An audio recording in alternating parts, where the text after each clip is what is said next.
6:45 on Monday, December 18th, 2023, and I call this meeting of the Lexington Select Board to order.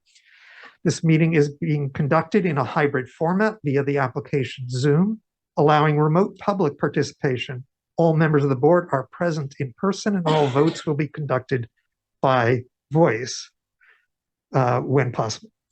Members of the public can view and participate in the meeting from their device by clicking on the link provided in the meeting agenda.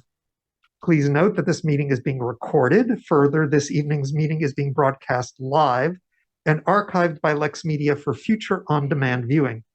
All supporting materials that have been provided to members of this body are available on the town's website unless otherwise noted. Members of the board are in person tonight. I am Joe Pato, the board chair. Sitting on my right is Vice Chair Susie Barry, and on her right, Jill Hay. Sitting on my left is Doug Lucente, and on his left, Mark Sandine.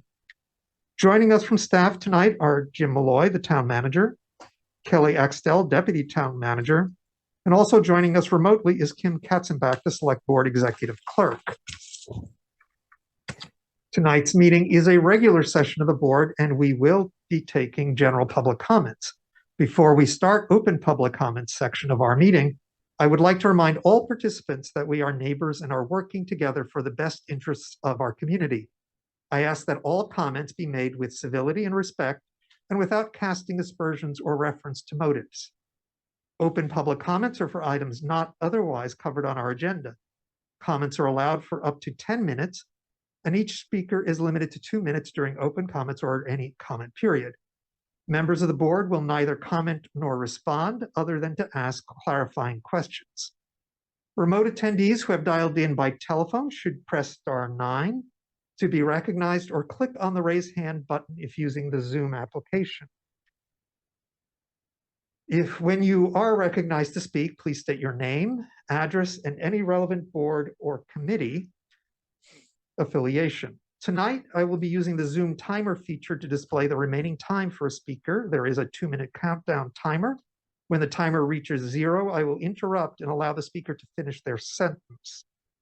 Is there anyone who wishes to make a comment about an item that is not covered elsewhere on tonight's agenda? If you are online, you can use the raise hand or *9 feature. In the room, please stand up and come to a microphone. Seeing no one, we will proceed with the meeting. We'll move to select board announcements and liaison reports. Colleagues, tonight we have one member report in the packet. Mr. Lucente reports an agreement for proceeding with a process for awards in April at Patriots Day. Those were agreements between a number of committees and external bodies, and they're looking for the board to take a vote on this. We will not do that tonight because it's not on our agenda, but unless members of the board have any concerns, I plan to put this on a consent agenda in the near future. Very good. Are there additional announcements or verbal comments? Ms. Barry. Thank you, Mr. Pato. So this is all information that came up after the deadline for us to get our reports into the office. So this past Friday, 6 members of Lex 250, along with our Economic Development Director, Sandia Iyer, went into Faneuil Hall and attended an America 250 event. It was a great chance for us. We were able to meet directly with Rosie Rios, who is the chair of America 250, and Ed Perez, who's their governmental liaison. We also had direct one-on-one time with Lieutenant Governor Kim Driscoll, with the Economic Development Secretary, Howe, with Kate Fox, the director of Massachusetts Office of Travel and Tourism. Sorry, they're not awful. They are our friends. They're our good friends. And the newly appointed statewide 250th anniversary coordinator, Sheila Green. It was an extraordinary event, an extraordinary opportunity for us to be able to do that. So we're very grateful to our friends at America 250, and I'm very grateful to the members of the commission that were able to rearrange their schedules to get there Friday morning. So that was wonderful. 2 other things I'd like to bring my colleagues' attention to. And these are items that I believe the office forwarded us today. The first is a letter from the Recreation Committee regarding Article 97 land in relationship to the high school project. And so if you haven't read that letter, please read it. And the second one is the memo that we got from Melissa Petit regarding the old reservoir bathhouse, and that the bids came in over. And at the moment, they're going to take a pause on that project. So please read that memo as well. Thank you. Thank you, Ms. Barry and Mr. Malloy. I believe that we had already planned to have an Article 97 discussions early in January. Is that correct? Do we have a date on that yet? Because, okay. And that'll be posted meeting? Okay, thank you. Colleagues, any other comments? Seeing none, we'll move to Mr. Malloy. Is there a town manager report tonight? Yes. The first thing I was going to mention was the Article 97 working group that would be meeting in January. I'm going to have Kathy start working with the schedules for all the people who previously worked on that working group. The board may recall that we reached a point after we decided that the Vine Brook was the boundary of where we would not cross.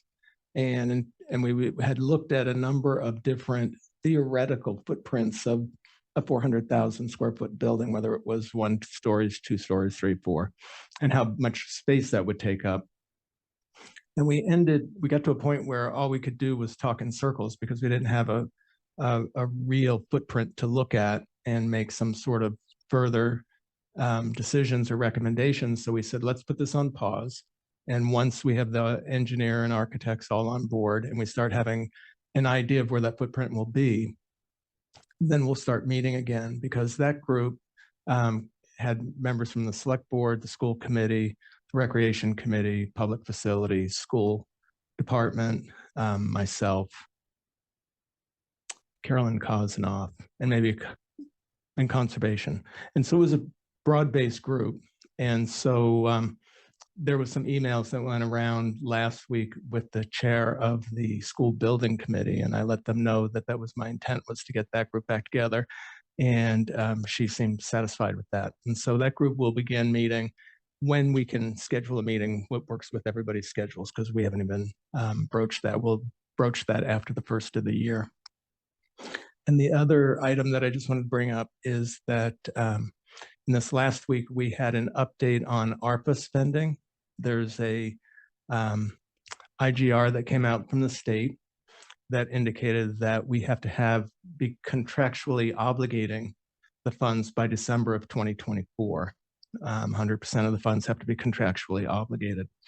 And so sticking to our normal schedule right now, we'll be doing a quarterly request that I'll be passing on to all of the senior managers, and we will have on the agenda for January 22nd for the board to consider some additional ARPA requests. And that's it. Thank you, Mr. Malloy.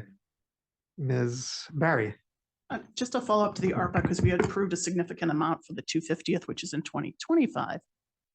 So this might factor into how we spend it.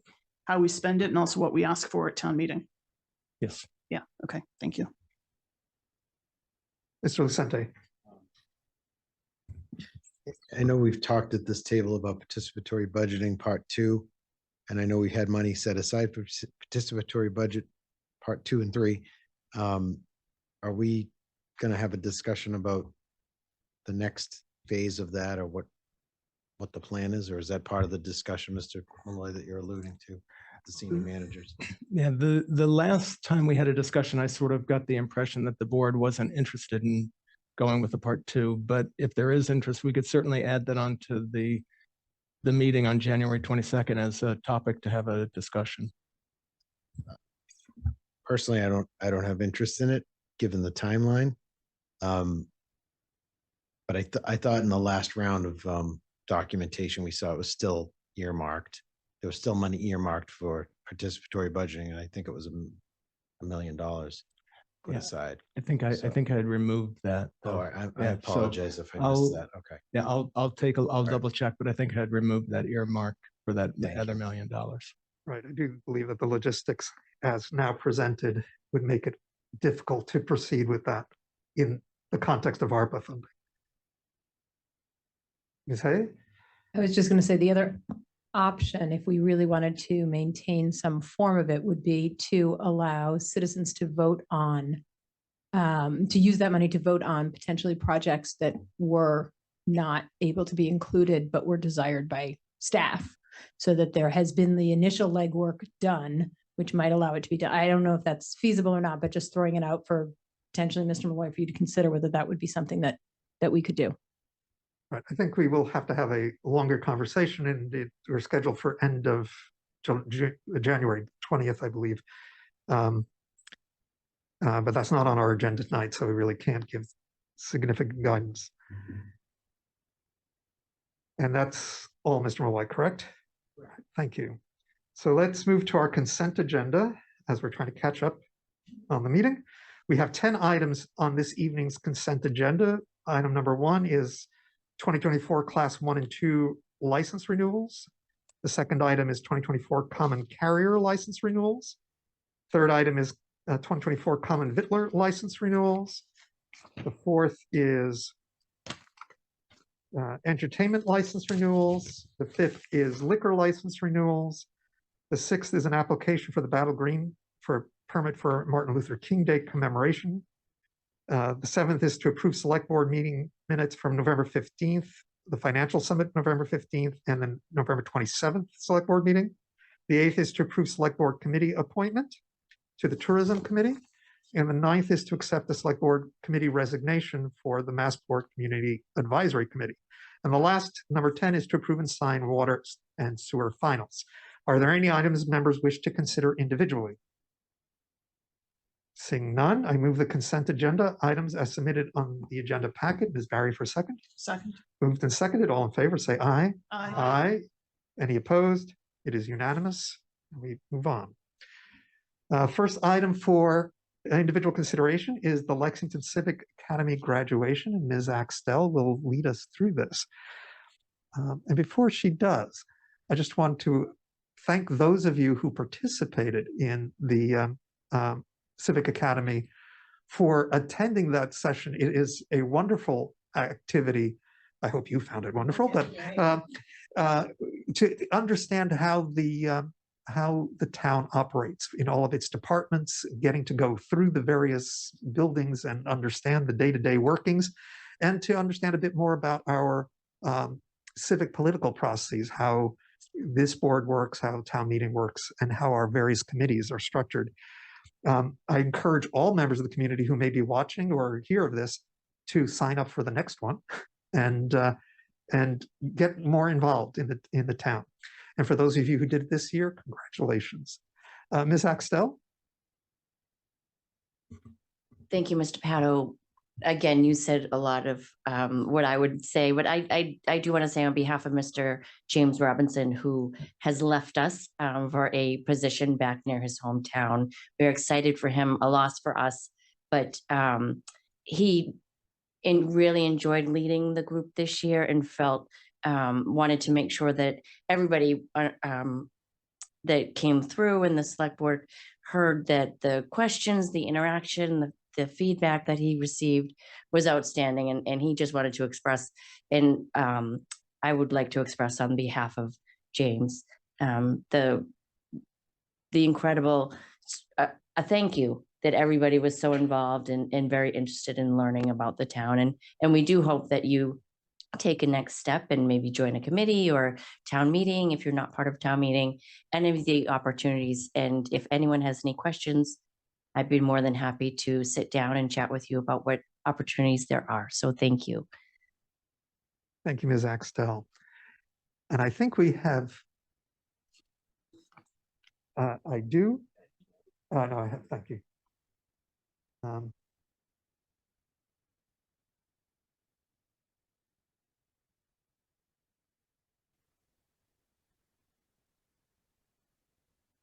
Part of having an AV problem at the beginning means I didn't have all my files open. Here we go. So I wanted to go through those members who attended and graduate tonight from the program. And I'll start with the names. Ms. Axtell will have your certificate of completion. And if you're here, please stand up to collect it. We'll start with Anne-Marie Edenhoffner, Brian McKean,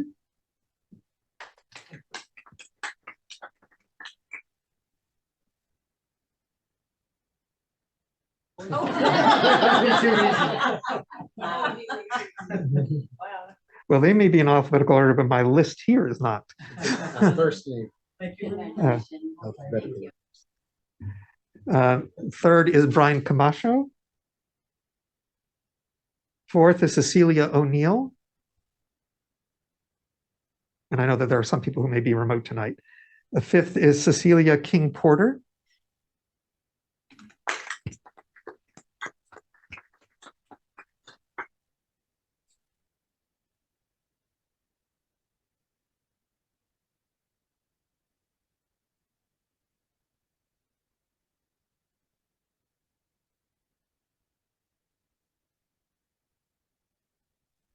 The next is Chia Shen, followed by Christophe Dupupe.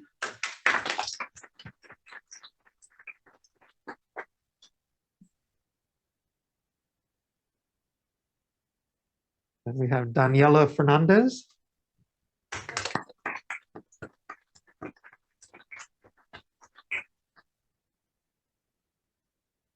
Followed by Elsie Shu and Grace Lee. Harshini Joshi.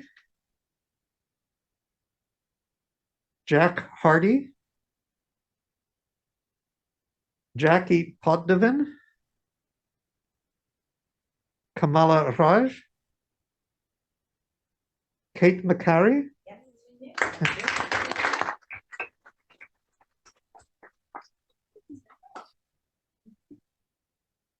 Catherine Roy. Kevin Naj. Liz Frey. Liz Zaitunjian. Mayank Ketan. Miriam Wright. Niramathi Arunchalam. Pilar Gilles Fonville. Prabhakar Viswasanan. Pradeep Diwali. Samiksha Meal. Shuni Singh. Tim O'Neill. And Shi Shen. Mrs. Thank you, Mr. Pato. If folks are online, if they would like to come by and pick up their certificate, or if they want me to mail it, I'm more than happy. I'll keep them for about a week, and then I will just try and connect physical addresses with names. Very good. Thank you, Ms. Extel. And again, thank you all for having participated, and our heartfelt thanks and congratulations.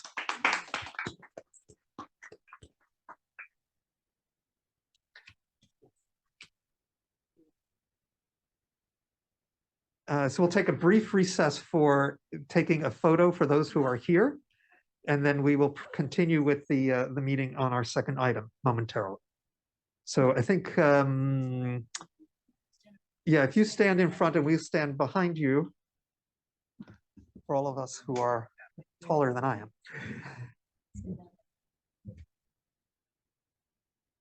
Yeah, that's what I was. That would be great.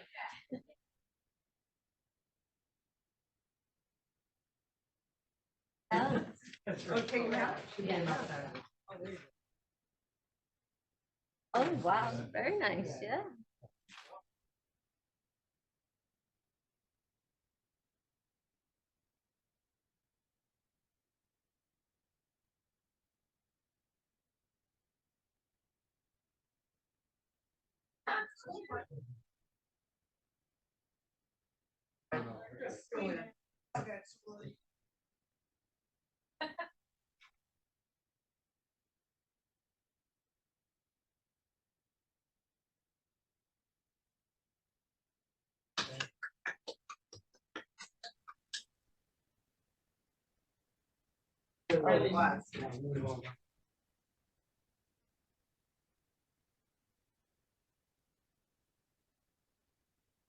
All right, we are back and back in order. And I, again, thank you all for being here. And we will now continue with item number 2, which is a liquor license amendment, change of manager for UC New England LLC doing business as the Upper Crust, 41 Waltham Street. The Upper Crust has submitted all the necessary paperwork needed to request a change of manager to be Hunter Wadsworth on their wine and malt alcohol common vittler's liquor license. The proposed manager, Hunter Wadsworth, has submitted a current alcohol awareness training certificate, and the required query check has been completed. Colleagues, if you have any questions, he is on our meeting. So are there any questions from the board tonight? Seeing none, I will move to approve the application from the Upper Crust for change of manager, and once approved by the ABCC, issue the updated 2024 wine and malt common liquor license to UC New England LLC doing business as the Upper Crust with Hunter Watson named as manager. Ms. Barry for a second. Second. We moved and seconded by all in favor, say aye. Aye. Aye. Any opposed, say nay. It is unanimous. Thank you. And brings us to item number 3, which is to review and approve the high performance building policy. Ms. Maggie Peard, our sustainability and resilience officer, is here to answer any questions from the board on the changes from the last revision, which were based on comments at the board meeting. Ms. Peard? Hello, Maggie Beard, Sustainability and Resilience Officer. Since our last meeting, I have also presented the policy to the school committee, and they had some minor changes as well. So the changes that you see in, all the changes were just to the policy document. And so you'll see the red lines there. But based on the comments we heard from the board 2 weeks ago, we added a line in the policy that says that the appropriate building lead, whether that's the principal or building director, should be consulted in the stakeholder group process. And then also to the point about communication back to the building occupants. In point 5 under the policy, we added that the stakeholder group shall share the performance report back with the appropriate building lead. There's conversation about kind of exactly what that would look like, whether that's posting something physical in the building. And this language gives us some flexibility to find out based on what makes sense for each building, how to do that. But other than that, the one change from the school committee was noting that in the responsibility section, the superintendent of schools should also be included alongside the town manager to adopt additional guidelines, objectives, and supplemental materials, since the school committee is another kind of voting body on this policy. Thank you, Ms. Peard. Colleagues, Ms. Hay. Ms. Peard, I just have a quick question on that particular language where it says the town manager and superintendent of schools are authorized. Is that independently or collectively? And we might need to clarify whichever one it is, because it could be read either way. Yeah, I think the intent there is collectively. They would both need to be consulted on that, and we can make that clarification. Thank you. I think that would help. Ms. Barry? Thank you, Mr. Pato. Ms. Peard, under section 2 responsibility, I was the one that raised the issue about adding an appropriate building lead. I would be more comfortable if this read that it actually included the appropriate building lead and it didn't say just shall consult with. So our thinking there was every building is going to have a different appropriate building lead. So we can't really have a stakeholder group that is kind of the core group plus maybe 20 other people. So the thinking there is the stakeholder group would kind of be that core group, but then we would have individual communications with each of those building leads. So that was where we came up with the shall consult language.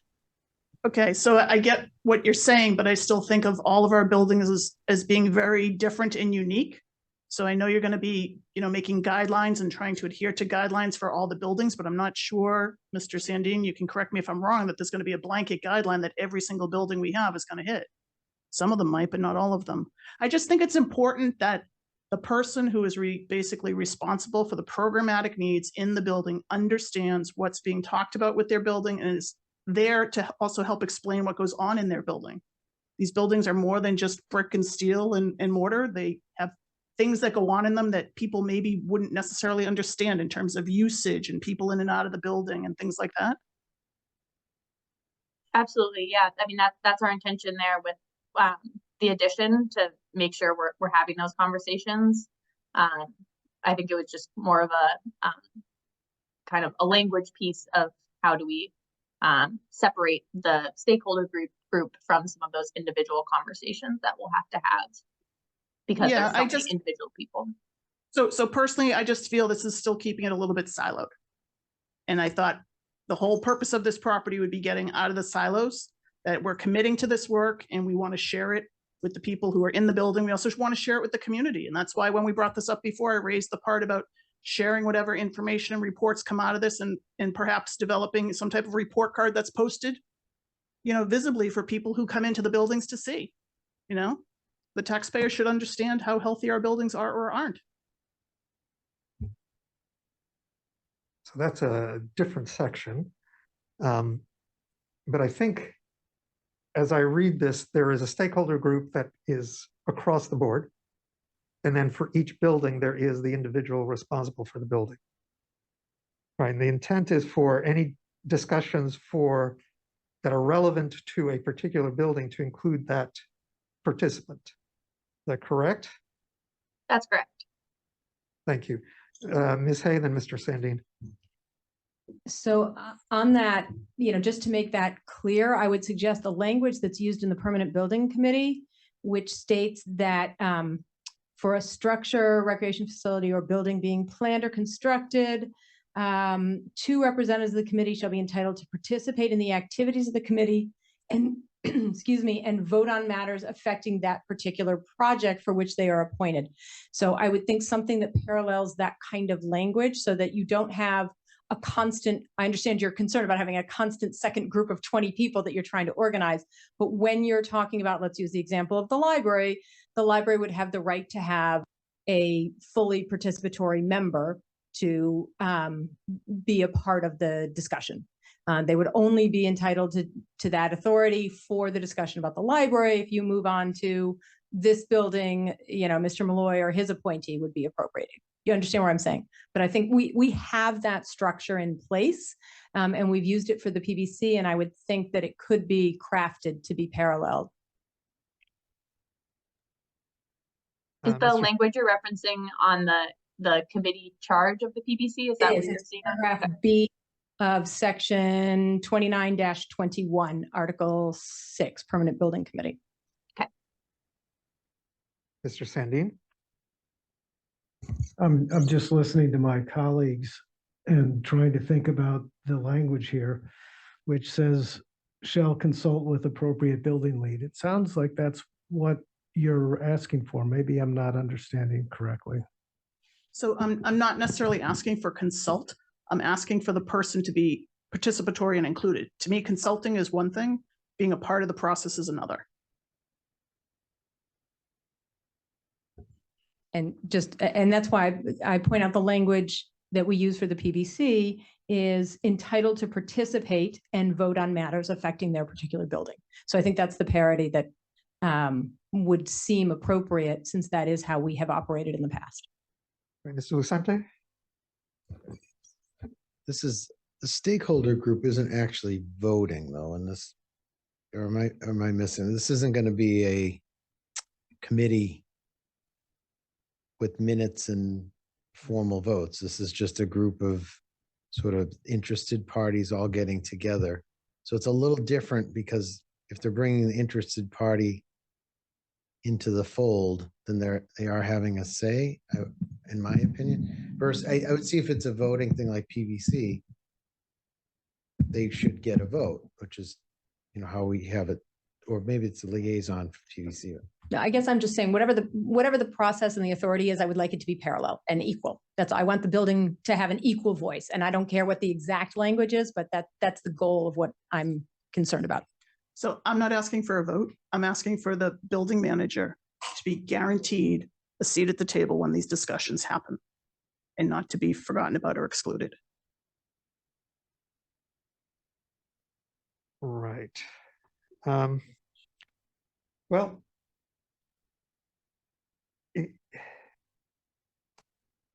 and I think we all agree that we want that level of engagement. The question is whether or not the language needs to change.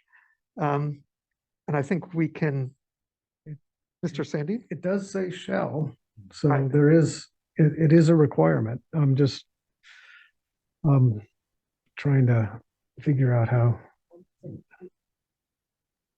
Could even be a change of shall include the appropriate building lead while carrying out any of their assigned tasks related to that building. Right, rather than consult to include, that's a little more a directive. It's also, this is setting performance targets. It's not like the building committee, which is working on the design, right? So it's a very different function. Ms. Hay? I would be comfortable if it simply said shall include in the appropriate building lead rather than consult with. Mr. Sandin? So then we would have,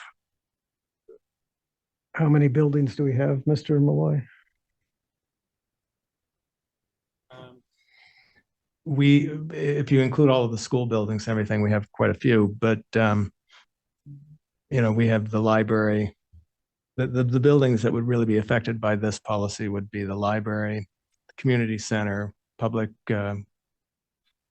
works, public services building. I can never remember that. I always want to call it public works, and visitor center. And so there's in the police station, the fire station, the cemetery. And so I kind of look at it differently, I think, and I'm not trying to tell this group how to hold their meetings, but they could do a school focused meeting and they could do a municipal focused meeting and then have the appropriate people there, or they could just meet about one building. yeah, I think it's more likely that they would meet about one building at a time. And so I think, if the concern is to ensure that somebody from the building is included, then I think if the board were to take a vote on this tonight, you could just do it by, approving it, but amending section 2 so that it reads shall include the appropriate building lead. And then the rest of the sentence as it is. Mr. Sandin? I'm still trying to I'd like to think about that because I'm trying to understand what we're actually doing here.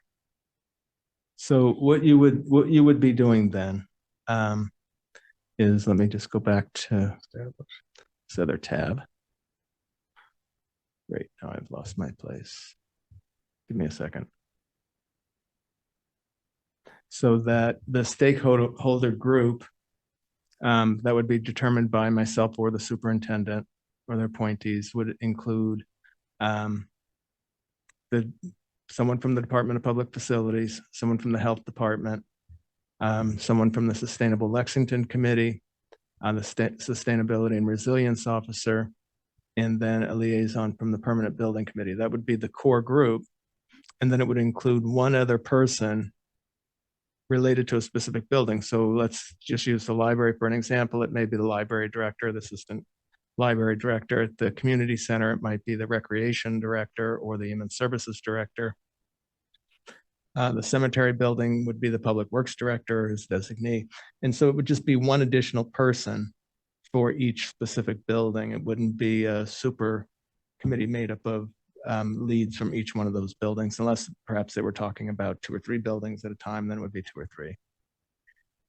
Right, but for each discussion is focused on a building, and it'd be one individual who's added for that building, not for the others. Yeah. I'm a little concerned that we're making a change that the folks who've been working on this policy for I don't know how many years, have made a recommendation. So I would like to sort of just understand. So are we now adding 5, 10, 15 people to this? No. No. One for each building. For each discussion, it'll be focused on one building. And for that one discussion, there's an individual from the building. For the next building, it's a different individual. So are we saying we're going to have 15 different standards for all of our buildings?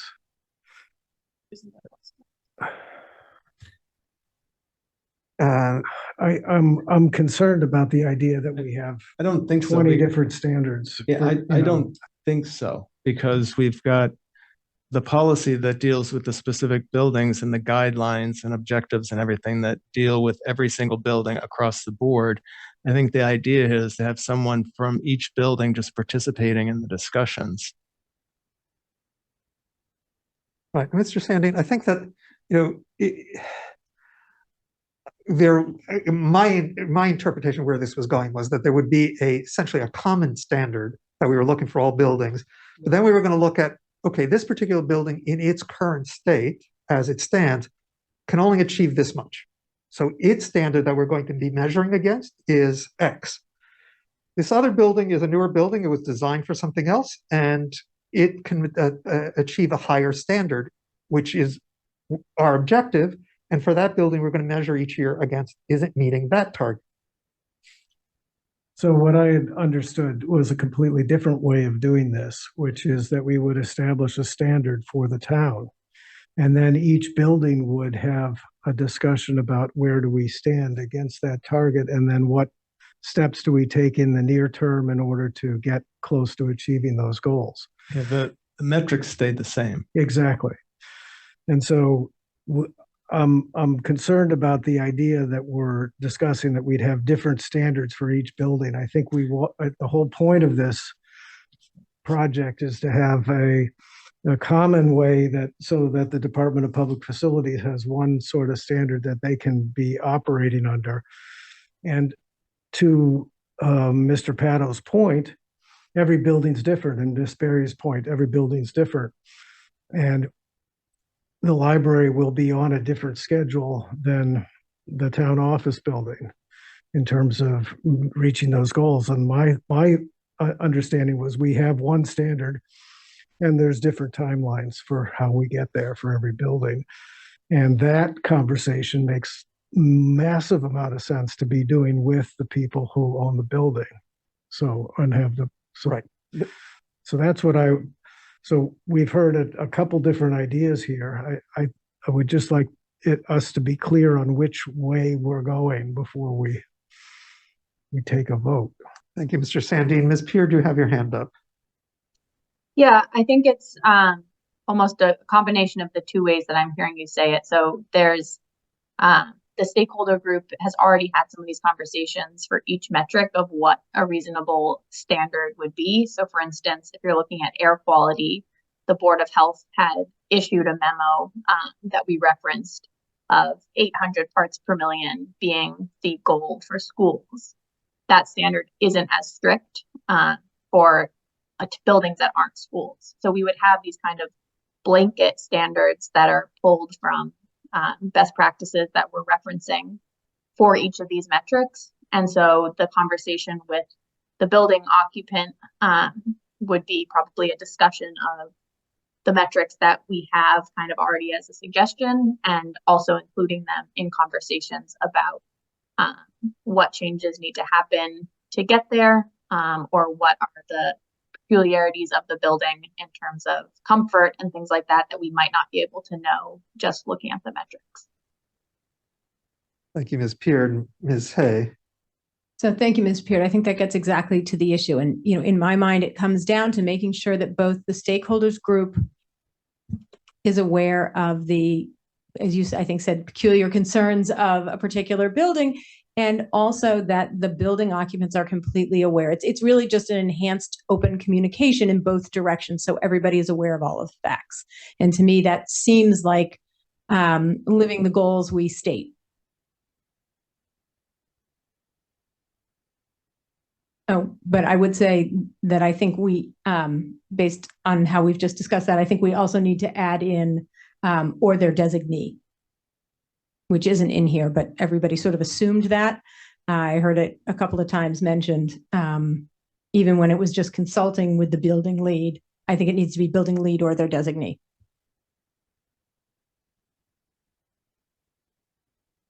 Mr. Sandin? I just, we've been working on this policy for, I shouldn't say we, the groups who have been working on this policy have been working on this for quite some time. I would like to hear what they think about this. So, Mr. Shandin, I hear that and I agree with you, but I think the only change we're proposing here is saying instead of shall consult is will include, which is just a clarity for those who might be afraid that that won't be quite as engaged, to make sure that the building lead is engaged. Otherwise, there's no change. In my mind, there's actually no change in what the policy is, but it is much clearer in the language. So then Miss Peard, so how do you anticipate this? We will have one policy and different implementations for schedules for each school, each building? I'm not sure I'm understanding. So the tracking document is the Excel spreadsheet that's in the packet. I think that kind of illustrates what this would look like. So for each metric, the stakeholder group, kind of based on what I was describing before, of having set standards, whether it's EUI, maybe it's a comparison to the national median energy use intensity. And so you can see we could have baseline numbers and we could set a target after we've had 2 years of baseline information. And so that kind of initial conversation would really be metric by metric, what makes sense as the standard.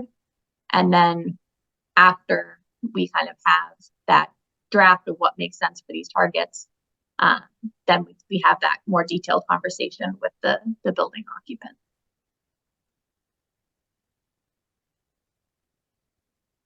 Does that answer your question?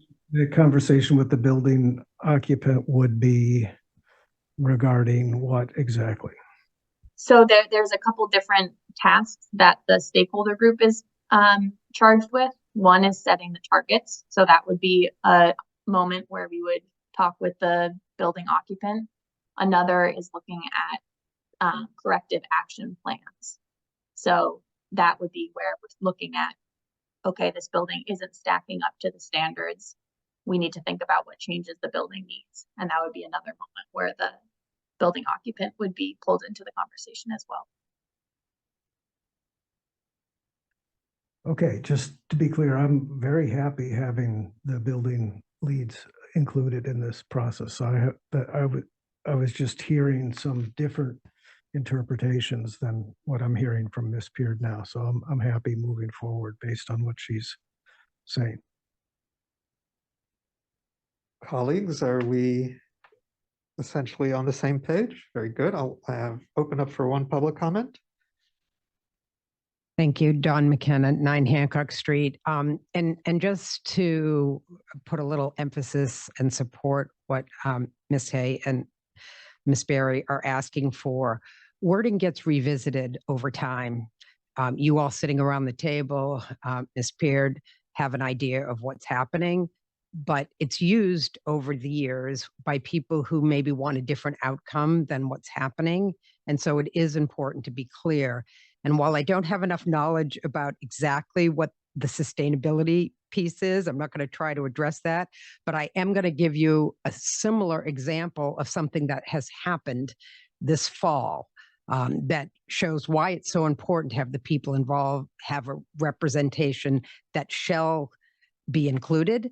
And that has to do with the work that took place on the Story Walk pallets that included recreation, they included conservation, they included all kinds of good representatives. They did not include the high school head of athletics. And they put one of those story walk boards right smack in the middle of where the start of their cross-country track essentially is. Now, obviously, it's not marked off as a track, but that is the starting area, and that's their 25-year route. So without that representation there, no one knew that. They were trying to do a good thing, but now you've got a concrete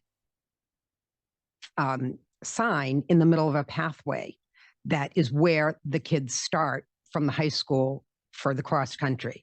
So again, didn't mean to happen. It was unintended. Nobody knew, but had that person been at the table when they were discussing this, that wouldn't have happened. So I think that's the kind of thing that's important, to have the word shall be included in there so that there is no misinterpretation down the line. Thank you. Thank you. All right, so colleagues, seeing no further comment from the board, I will move to adopt the high performance building policy as amended tonight. Is there a second, Ms. Barry? Can we clarify the amendment? It's to say shall include, right? I need to Shall go. include The appropriate building lead or their designee.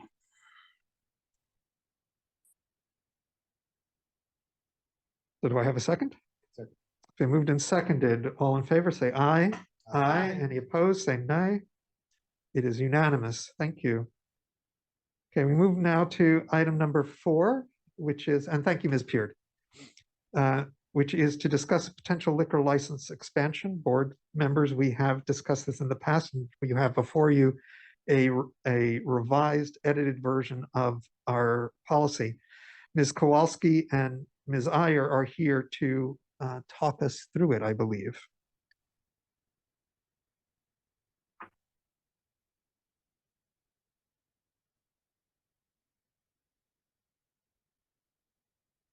Ms. Kowalski, you should be able to.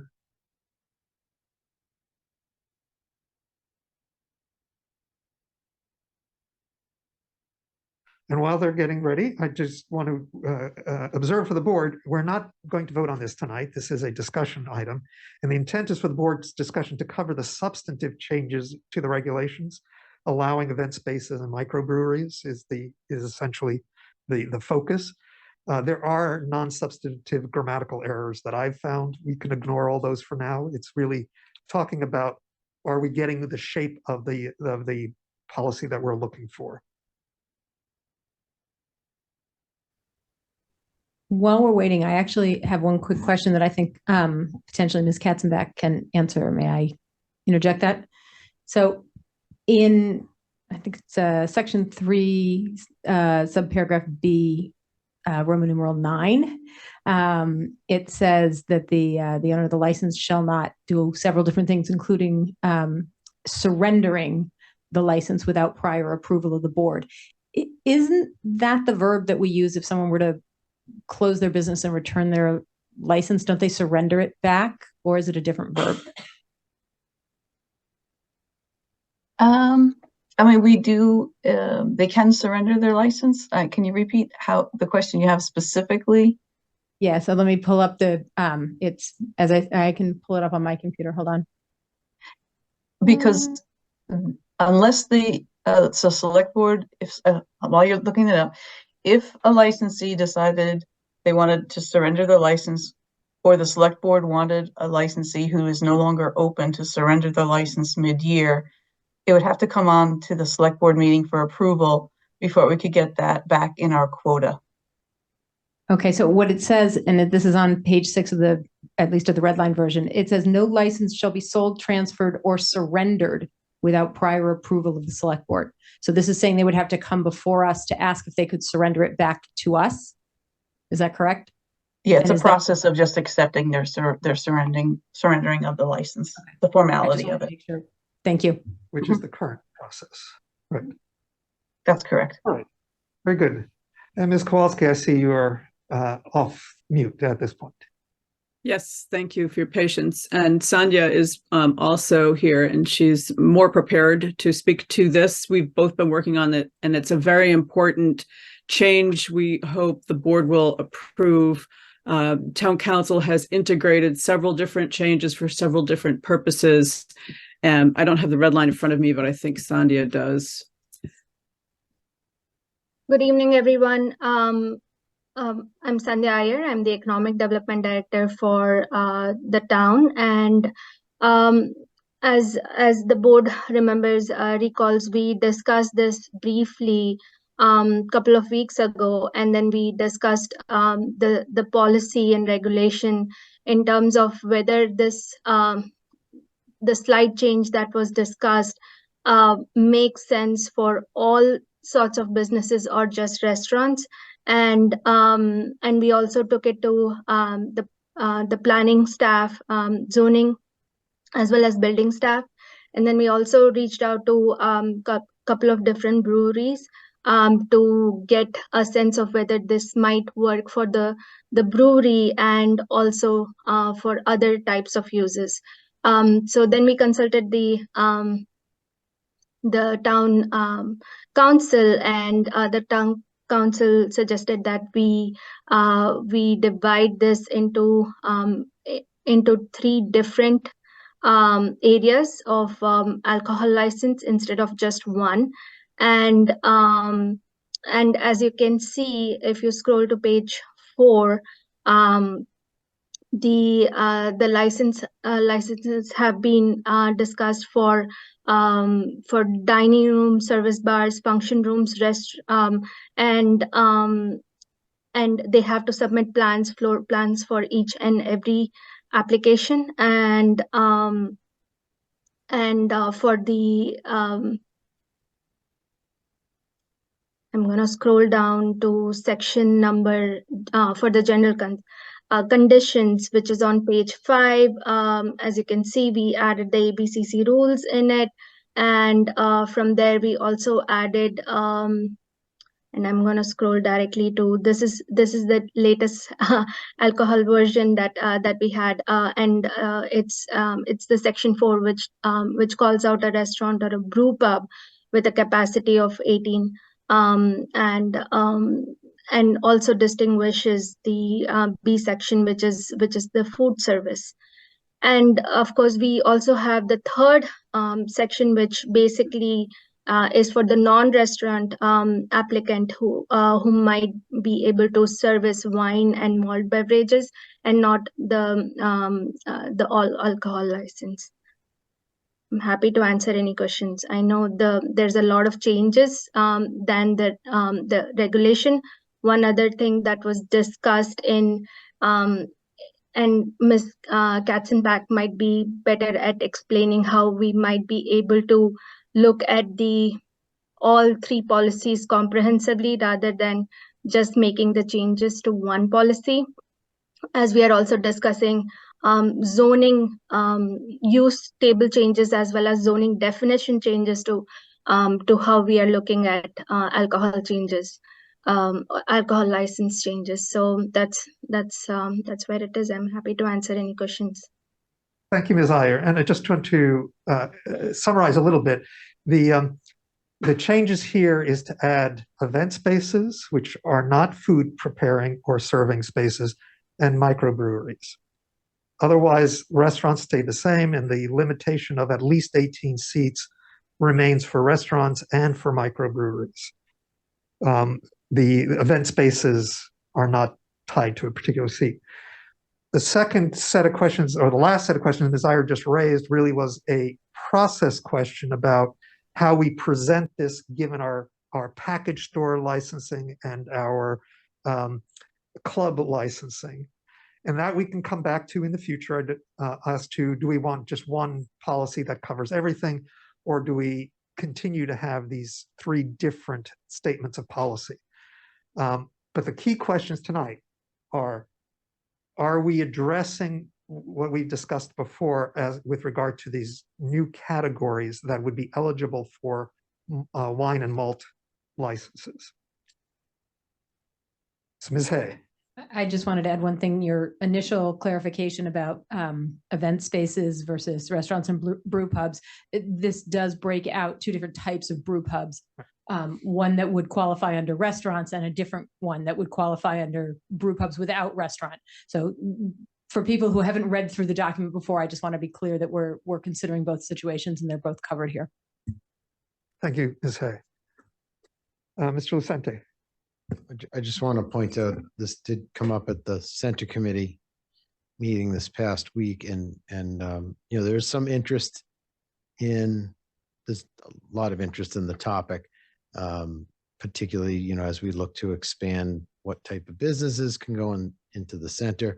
But I do think as we work through this process, it would be good to get some other eyes on this document, because it really will impact those businesses. And you know, as I always say, what's the problem we're trying to solve? And I think we've defined it, but it would be good for us to define what we're really trying to do here specifically is loosen up the regulations so we allow, you know, alcohol service in more situations. You know, what I think doesn't become extremely clear in here is the types of businesses maybe that are affected or might be affected. You know, we've talked about specific, like a movie theater. Actually, I might say that in this one. You know, I think more conversation definitely to be had, and some framing of the conversation of why we are doing this is very important as we present this out to the community and to the committees. And, you know, I think maybe Economic Development Advisory Committee may be interested, and I'd also be interested to hear what the planning board folks have to say. I think this is such a big change for us as a town. I think it's worth getting more feedback on this, but I like the direction that we're headed. Thank you, Mr. Lucente. And I just want to respond in portion with regard to the types of businesses. You covered some of them, and I think what we were anticipating is we don't really know the full range. So the clause that for those event spaces, that is the category, would have to make a case for why alcohol service is enhancing their primary purpose that the board would rule on. So instead of enumerating in advance, it's going to be a movie theater, it's going to be a art gallery. We're leaving it, this language leaves it broader, but subject to analysis. I guess the question, you know, oftentimes I look at some of our older policies and I think, what does that mean? You know, we may, you know, 10 years from now, someone, you know, the word microbrewery might not be a thing anymore. Let's say, you know, I think it's helpful the more examples we put in so that people have some context, you know, because event spaces might be, so that's defined somewhere else. Event spaces doesn't necessarily sing to me, you know, a place where you can paint and drink wine or a place where you can watch a movie theater. It's, you know, yeah. Anyway, I think that just, you know, again, some clarifications, all that's going to help. And I think, you know, some of this will emerge through further discussion of this policy. And if we ask our, you know, other colleagues on other boards and committees to, you know, look at it with that eye of detail, that would also help. Absolutely. Ms. Barry. So I know we're not editing, but I'm just confused on number, I lost it again. It's page 3 of the non-red line under general conditions, small b, general conditions on III. In the second to last line, it says in paragraph 14. I don't know which paragraph 14 they're referring to. All right, thank you. That's one. And then the second part I would say is if we're going to make this big of a change, I know we keep our regulations in a different package, you know, our enforcement. I think the enforcement should be with this. I look at it as one-stop shopping. If you're looking to get one of these licenses, you should know. Nobody's going to think, oh, they must have another document somewhere. Are they? Or I'd look and see how other communities do it who have far more of these than we do. All right. Ms. Hay? I was just going to respond to Mr. Lucente's point about the events space. And I'm wondering, again, just a suggestion, not fully vetted, but top of my head, would it make sense to simply say applicable to applicants and microbreweries that do not qualify? Because I'm looking at Roman numeral 5, and then in A, it just says non-restaurant license applicants that do not have food service. So rather than trying to use a term that Mr. Lucente is correct, event spaces may be an outmoded term at some point. We're really talking about non-restaurants. And, I'm not sure that I would consider, I think we used Pino's Palette as a example. I don't think I would consider that an event space. Or the art gallery. I wouldn't consider that an event space necessarily. So I think perhaps just being more generic may be helpful. Right, so simply spaces that do not qualify. Mr. Sandin. So thank you. Reflecting on the comments that Mr. Lucente made, I do believe we should have other eyes look at this. When I read this, I find myself concerned about unintended consequences. Well, I do think that these are good ideas here. When we're making broad changes, there are likely to be unintended consequences, and maybe some of the eyes that we have on this are not just our boards and committees, but people who own businesses with alcohol licenses. And I had a question for Mr. Malloy. Mr. Malloy, you've made a comment in previous select board meetings about the number of licenses that we're allowed to issue, and how would this affect those limits? In this specific case, it would probably affect the beer and wine licenses because we have issued all of those that we have under the statute. So we would need to go back to the legislature with a home rule petition to seek additional beer and wine licenses. We have all alcohol licenses available, but that's not the intent of this bylaw. It's just the opposite. It's not to allow some of these spaces to have all alcohol licenses. And it's on the warrant. Right, it's just on the list of articles. Okay, but so if I'm understanding correctly, this would have to be a two-step process. We'd have to adopt this policy, and then we'd have to go to the legislature to change. You'd have to do both. Right. I mean, we have a fixed number of licenses, and as long as those are exhausted, you wouldn't be able to add new spaces. Should a license be returned or not renewed, then it'd be open for use with this policy change. So we don't necessarily need additional ones. It's just we won't have any likely to have real change unless we get more licenses. All right. So what I've heard is general support for this direction.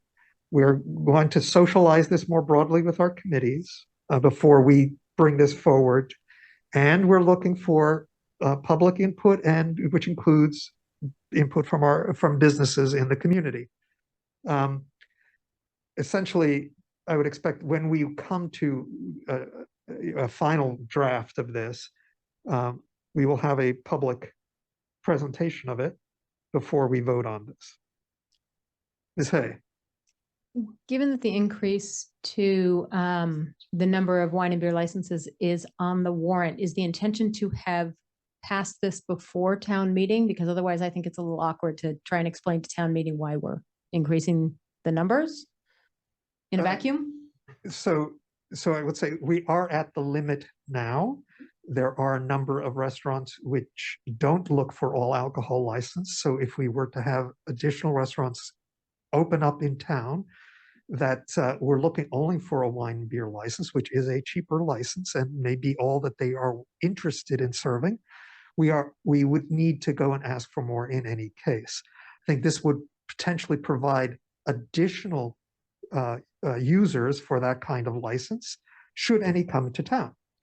Right. So it is more of a reflection on that narrower liquor license is one we've exhausted, and we could go to the legislature could convert licenses or.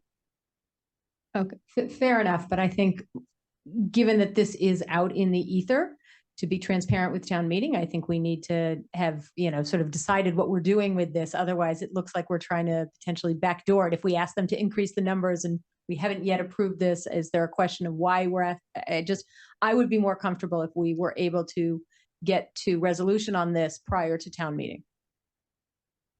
I would like to too. I just am looking at the timeline and the request for public engagement that may not lend itself to a speedy result. Best efforts. Mr. Lucente. One more person or group to add.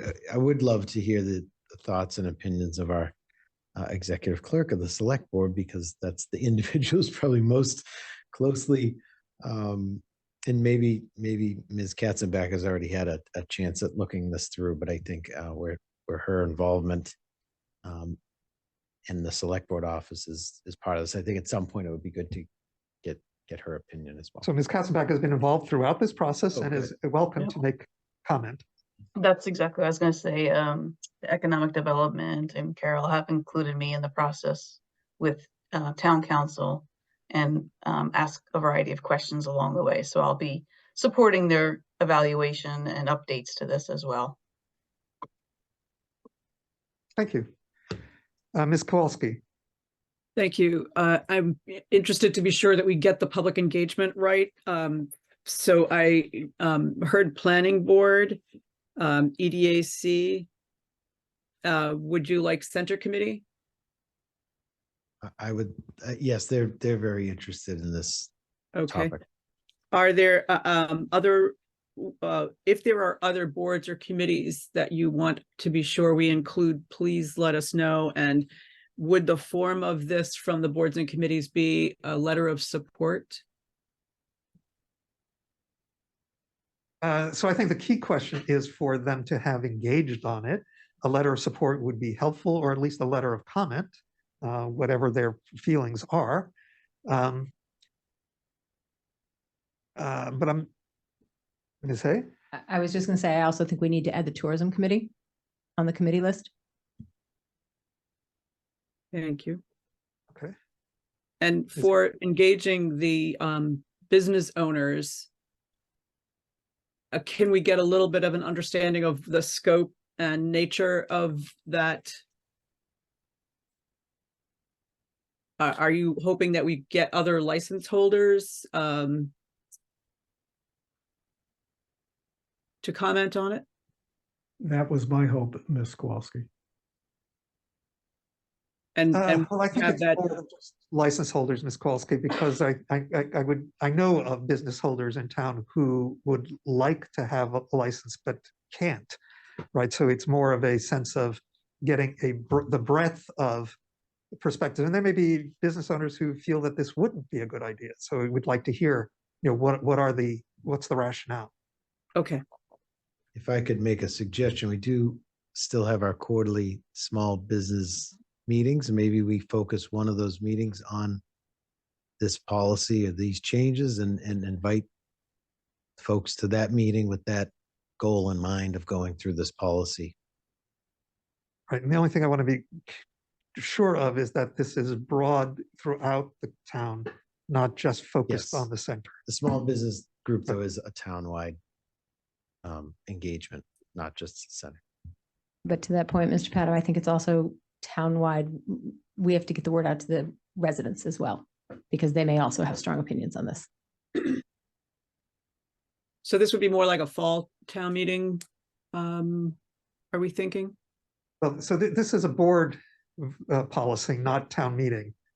Correct. I do understand that. I understand you're trying to work them in tandem, the increase in licenses and this change to the regulation. I surrender my comment about the timing. I will withdraw. Right. Yeah, I think because this has to go to the legislature, it's best to get the request in, because it doesn't commit us to doing anything. It just gives us the flexibility. And the policy stands until we change the policy. Thank you. And we've already been at this for over a year.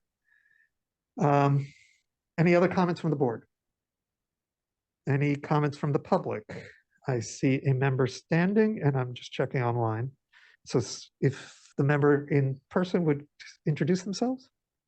Dawn McKenna, 9 Hancock Street. Two quick things. First of all, I would suggest that you add the Historical Society and the National Heritage Museum to your conversations. And then I'm just curious, I know I raised at a prior meeting, my vague recollection talking about unintended consequences, that there has always been a requirement that food service be part of an alcohol license. And I know we're talking about looking at that, but what I couldn't remember, and I don't know if Mr. Malloy or Ms. Kassenbach had a chance to check whether that was something that was voted by the public in a townwide referendum, or if that was just a select board policy. That was a select board policy. Thank you. As is the seating of 18. There is no minimum. The referendum that went to the public was to remove the limitation of 99 seats, did not set a minimum. Okay, but the seating removal was a townwide vote. Yeah, right. Thanks. Ms. Iyer. My final comment would be, as far as getting more community input on this, we very recently had the economic development roundtable or the workshop for the center, and this was one of the top comments.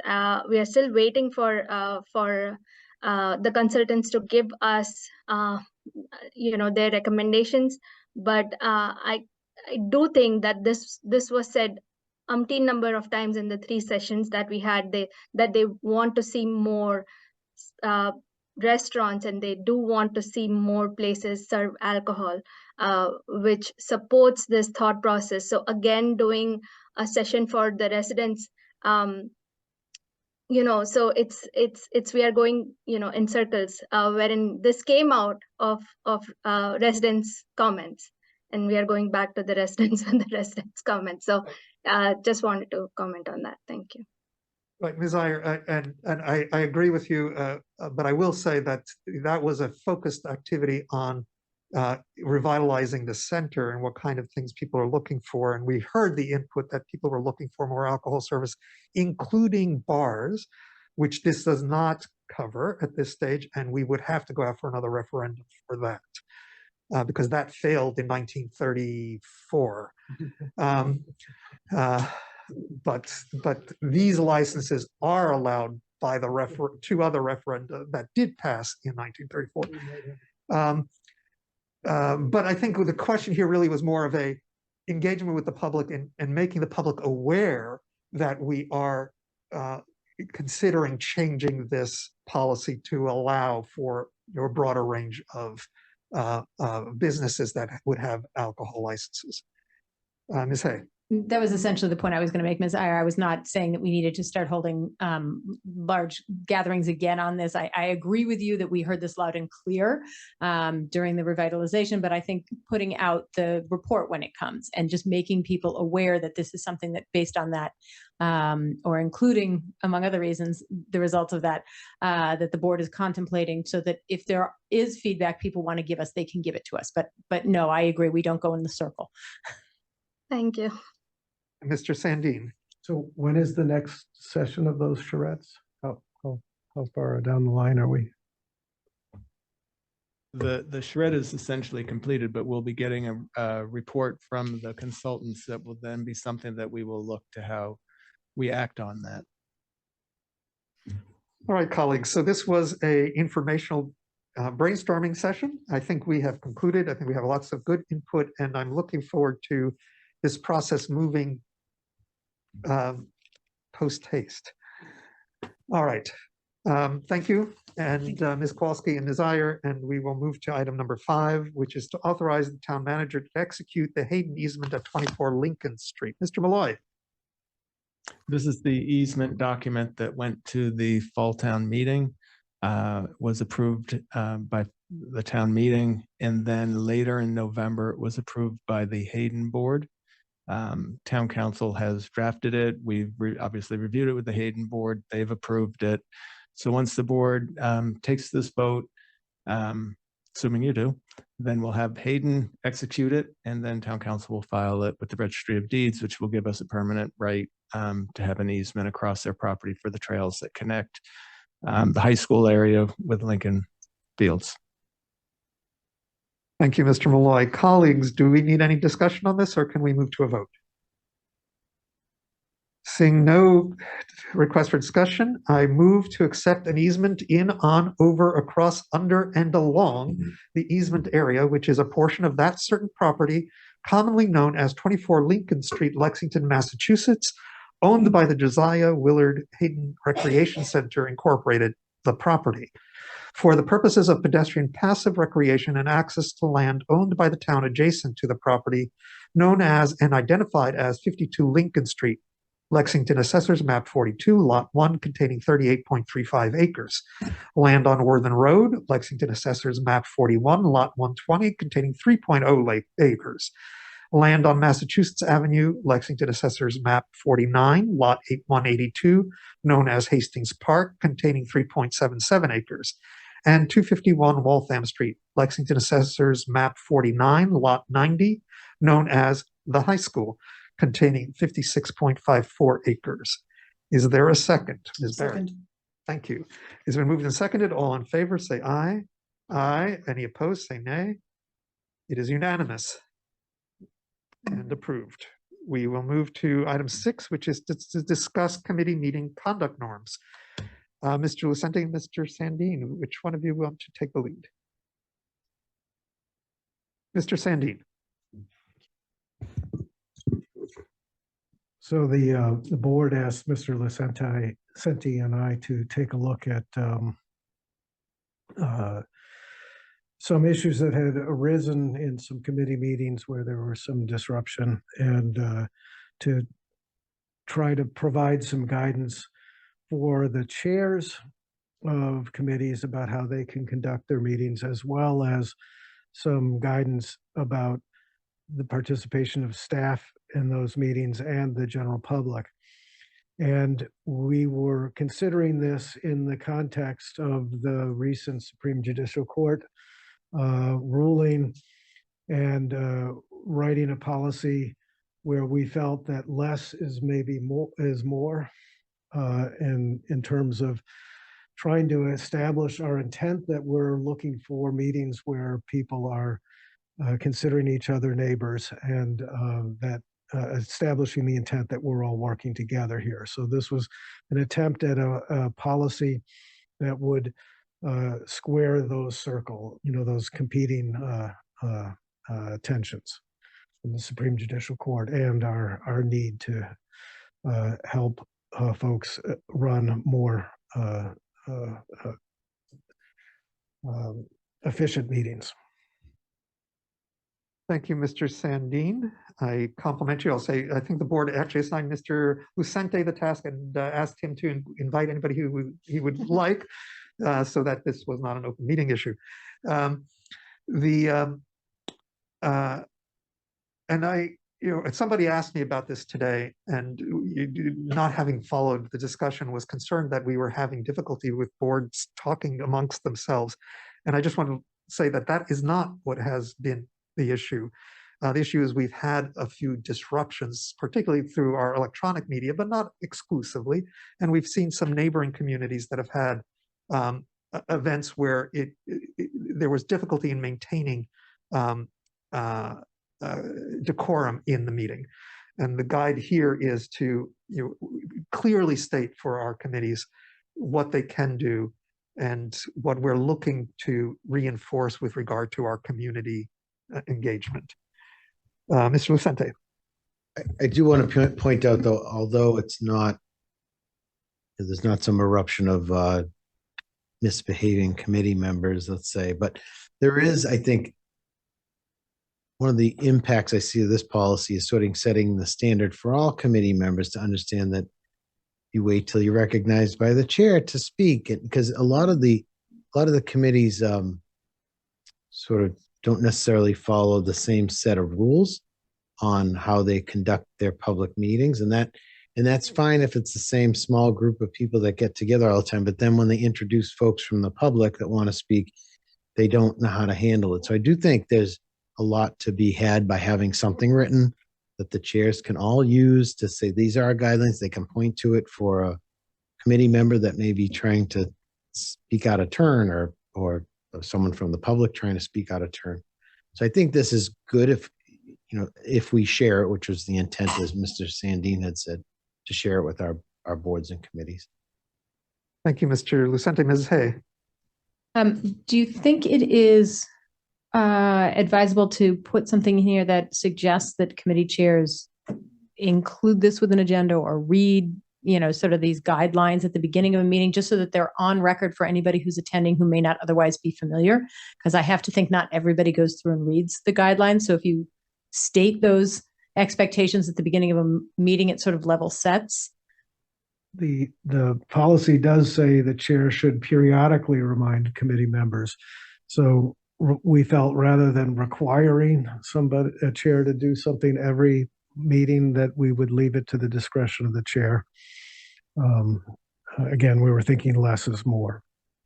So while I agree less is more, I'm just thinking, the worst case scenario, which I just, have to go to. But you could have someone from the public or someone who's not a member of the committee who shows up on the week that isn't the week the committee chair has reviewed the guidelines. And then you don't actually, under that Supreme Court case, have the right to cut somebody off if you haven't made clear what your time limits are and you haven't laid out those rules. So I would suggest that at least for rules regarding public engagement, that they should be stated at the beginning of every meeting. Right. I tend to agree with Ms. Hay. I know, I read, and this, I cribbed a lot of my notes from Ms. Hay's comments, and as former chair. Right. And, we've evolved these. I think they originated with something I wrote many years ago, but I think it is helpful to have that, setting the meeting expectation. One of the problems with assumptions are that sometimes public joins the meeting midway. So even though you've read it at the beginning, you may have a disruption. However, by having read it at the beginning, you've established it into the minutes, or at least in the process, and you can refer back to it. So I agree that having a norm, which is to make that meeting practice understood, is valuable, and I think it's worth finding that to find its way into the language of this policy. I will say many committees still read the language which granted the ability to use Zoom as an emergency measure from 2020, and this would, I think, be much better than reciting those items. Ms. Barry, and then Mr. Sandin. Thank you, Mr. Pato. So I will say that I do a cribbed version of this at the beginning of the Lex 250 meeting, because we're a very large committee, and it's very similar of, we're all working towards the same common goal. We may not always agree, type of thing. But in our meeting last week, it was very interesting. We had a guest who was actually in the room with us who referenced that we had mentioned this at the beginning of the meeting, and that's not something that they don't see in all meetings that they go to, and they thought it was a good thing to do. But I just say, how is this going to get communicated to committee chairs? Well, first we need to agree what it is, and then we can, if we establish the policy, then I would suggest we mail the policy with a cover letter to all committees, all committee chairs. And maybe tell them we're going to have a meeting in the spring of committee chairs. So that's another thing that's coming. Yes, that's on the work plan. Mr. Sandin. So just so I can understand the feedback from the other board members. So would you be happy with something that said the chair should remind committee members of the expected norms of conduct at the beginning of each meeting? I think it's a little bit more. I think also want to establish a time period for comment, so that it's established, because if you do have somebody who's disruptive, based on the SJC ruling, you can't cut them off based on content. You have to give them the full amount of time. So you want to have established a time period that is available for comment. We use 2 minutes for select board meetings. Doesn't mean you can't have additional comments, but you have to treat everybody the same. And if somebody then is disruptive, you can act on the disruption, but you can't prevent them from reading the Gettysburg Address multiple times.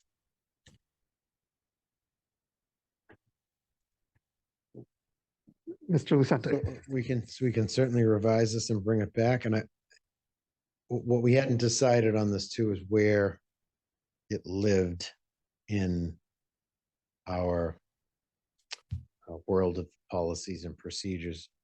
I believe we took out, Mr. Sandine can correct me if I'm wrong, but I believe we took out any references to this in the current policy, or I can't find them right now in the one that we adopted months ago. So, or the procedures manual. That right. So that was the procedures manual for this board, which isn't necessarily the policy governing committees. So I would like to see this be a policy we adopt, unless there's objection, but I'd like to have it published as a freestanding policy. I asked that because I want to make sure that we're all on the same page, that we're framing the document correctly. So we'll add, appropriateness or appropriate pieces to it, so it looks like a board policy that's separate. All right, thank you, Ms. Barry. Isn't there a board and committee handbook that you get when you're first appointed? So shouldn't it go in there? There is a handbook, and the reference to the policy could go in there, and it could be reprinted in there, but I still think we should adopt this as a board policy. Yes, absolutely. But I think it should go in that handbook as well. Is that handbook? I know the handbook, but I'm not sure who controls the handbook. Isn't That's the the town clerk's clerk's office. office? Right, so we would ask Mr. Malloy to convey it to the clerk to request its inclusion once we've completed it. All right, any other comments? Seeing none, I want to thank you for the work, because I think this is very close. So maybe we can adopt it in January. Great. All right, so that brings us to reviewing the updated draft of articles for the 2024 annual town meeting. Ms. Axtell. Thank you, Mr. Patos. I would like to just go through changes or additions, edits that I have received. So not each one like I did last meeting. Yeah. So, excuse me, first I'd like to talk about the CPC Article J, just two basic changes. The funding figure has changed in G, and they changed H to include Mass Ave exterior improvements, not preservation. So just those two changes. There's also been, I wanted to make a note that there was an application put in for a property acquisition in CPC. However, right now there's not enough information for CPC to take a position. So it has been removed. It may be added back in, but at this time they haven't discussed it.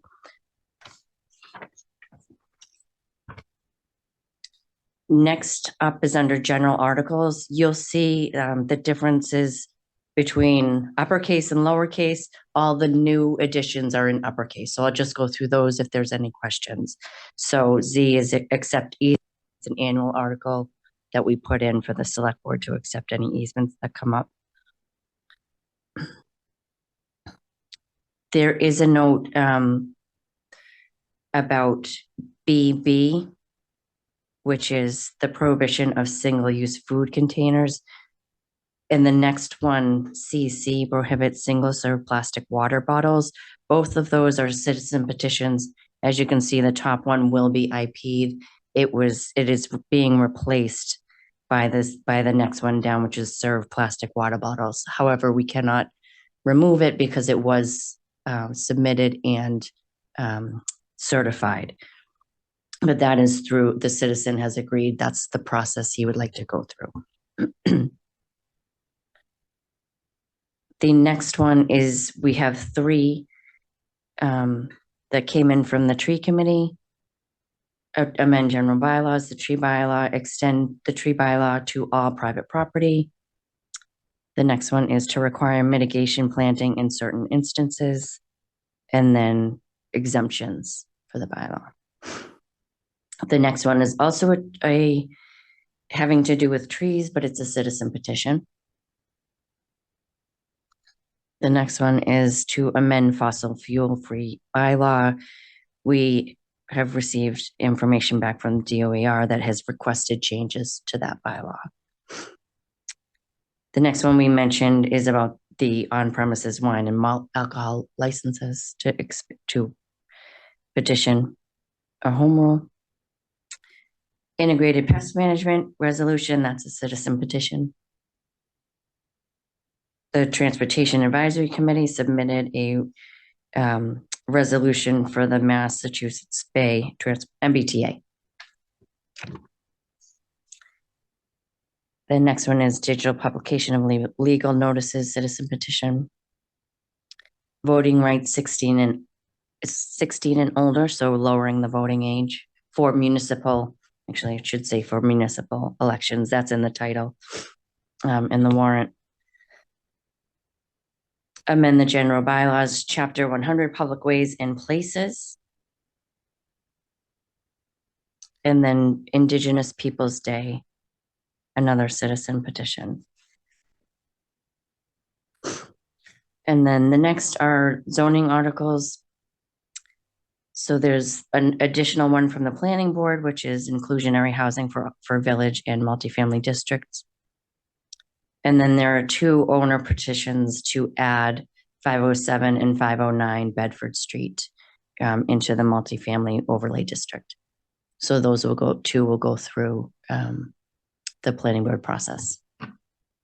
Thank you, Ms. Extel. I just have a question about PP and QQ. See, can we adjust those titles to be a little more informative? I know it's not normative in the title of an article, but as members of the public are scanning, just looking at it and saying amend chapter 100 doesn't really convey much information. And this is to add scooters and to the prohibition on the sidewalks in the central business district. And Indigenous Peoples Day, it's for the town to recognize Indigenous Peoples Day as a resolution. Or it's not a resolution, is it? It's to add that as our reference.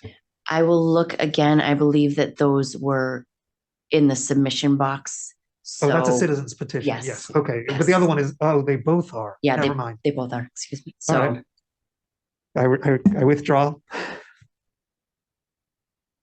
Ms. Barry? So again, I'm going to ask for clarification. Are committee articles automatically placed on the warrant, or does the board vote to decide if they go on there? Because there's 4 articles on here from 2 different committees. I'm not familiar with what any of those articles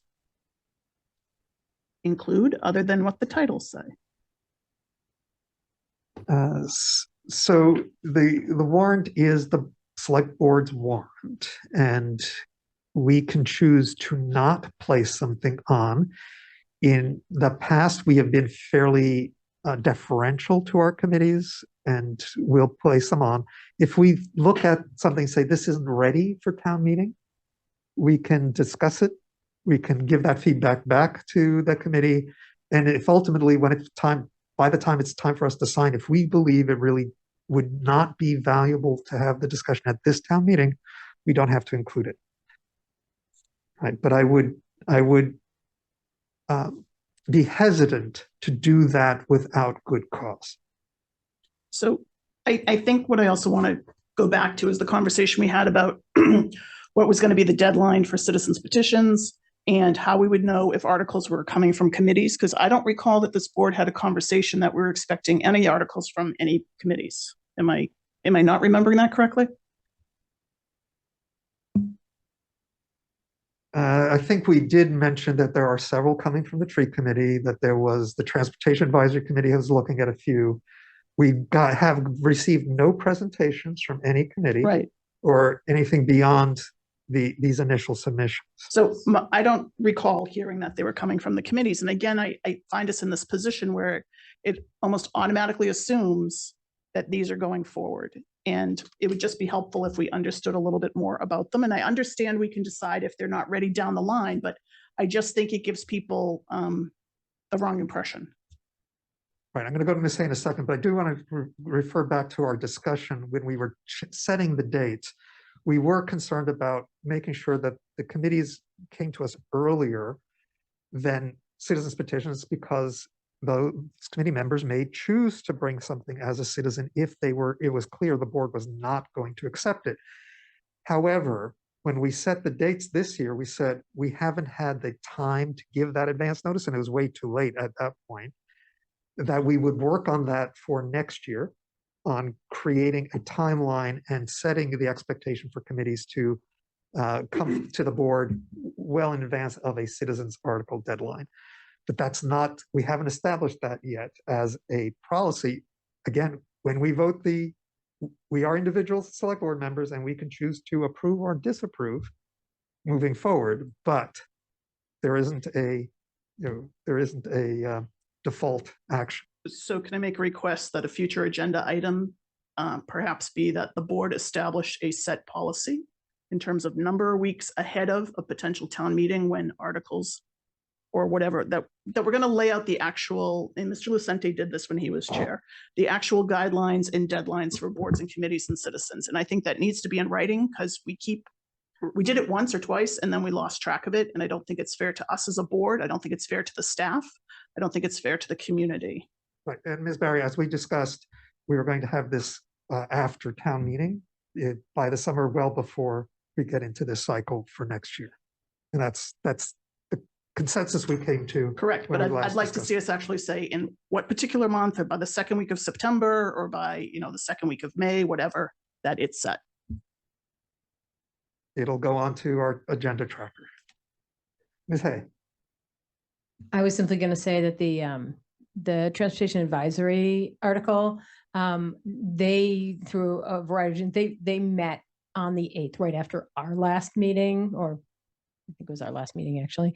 But they are asking only for a resolution at this point. And so the question came directly to Mr. Pato, whether we could agree to put this on, or whether they should simultaneously submit a citizens petition, which they then would have to, either IP if we agree to put it on, or or we would have duplication.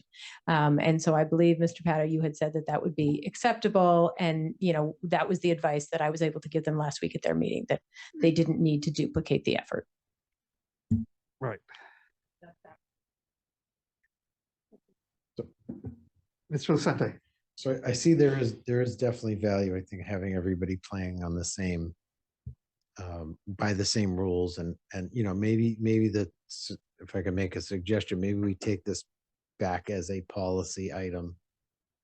When I say we, Mr. Sandine or myself, and with some help from another board member, to sort of go through what a timeline would be, so that we're coming to the board with something to, unless Mr. Patty, you have a preconceived idea of maybe what that timeline is, and you maybe have already done this, but I'm thinking if we outline what the concerns are that we're hearing and create a timeline that seems appropriate, because I also had concerns on the timeline for this year, which I shared at the meeting about, the early nature.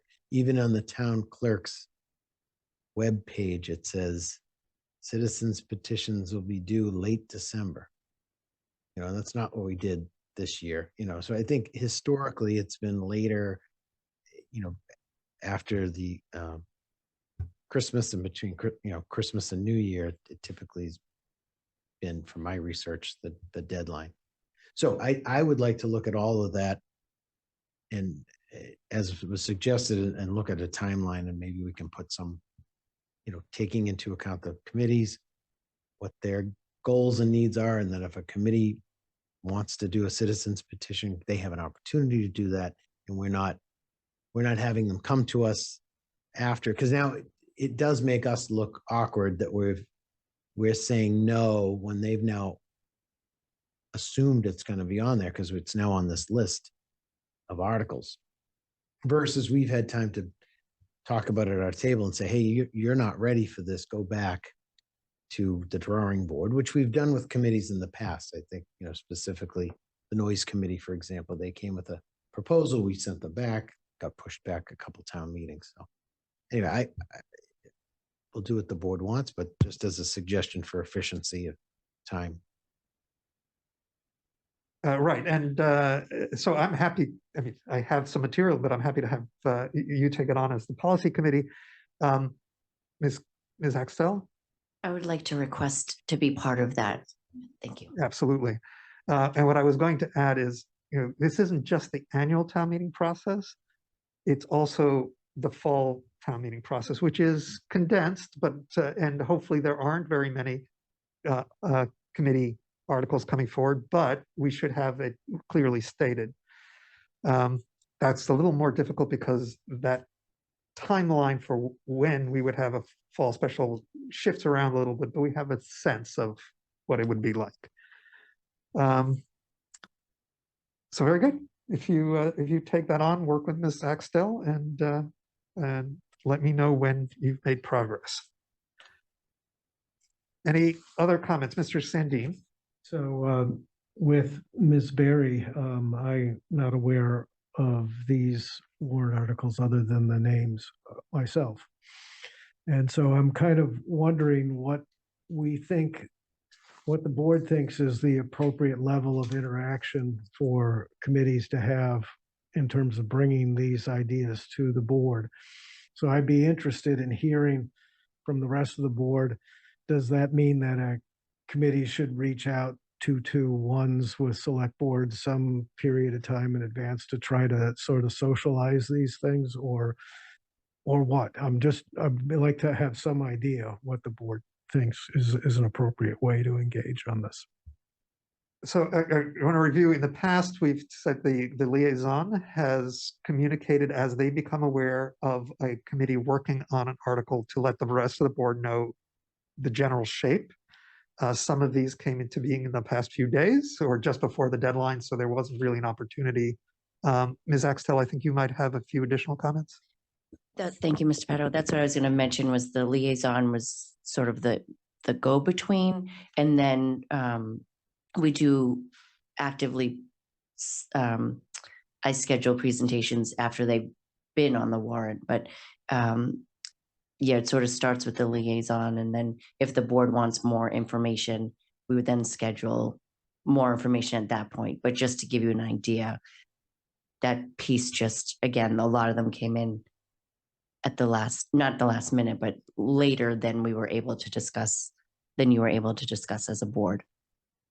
Right. And, once it comes to the substance of the article and for the board to take positions, there definitely will have the opportunity to request presentations and discussion and potentially even negotiation with the committee on what exactly is within their motion to evolve it to what gets to town meeting. Any other comments from the board? Mr. Sandin? I'm doing a quick count. It's like 50 warrant articles here, and a number of them, I'm guessing, would require the board to have meetings to review. So I'm kind of wondering how we, what guidelines we establish for that. If everybody's coming and doing a half-an-hour presentation, will be done and by Lex 250. Ms. Axtell? Thank you, Mr. Petto. So I actually, this is great timing. I reached out to all the citizen petitioners, the tree committee and the transportation advisory committee in particular today, giving them a layout of when things were due, January 17th for motions and all presentations, and letting them know that they will be scheduled for a select board presentation starting January 22nd. And the presentation is actually Q&A, which is where we move to that format where the board will be asked to watch the video and look at all the material online before the select board meeting.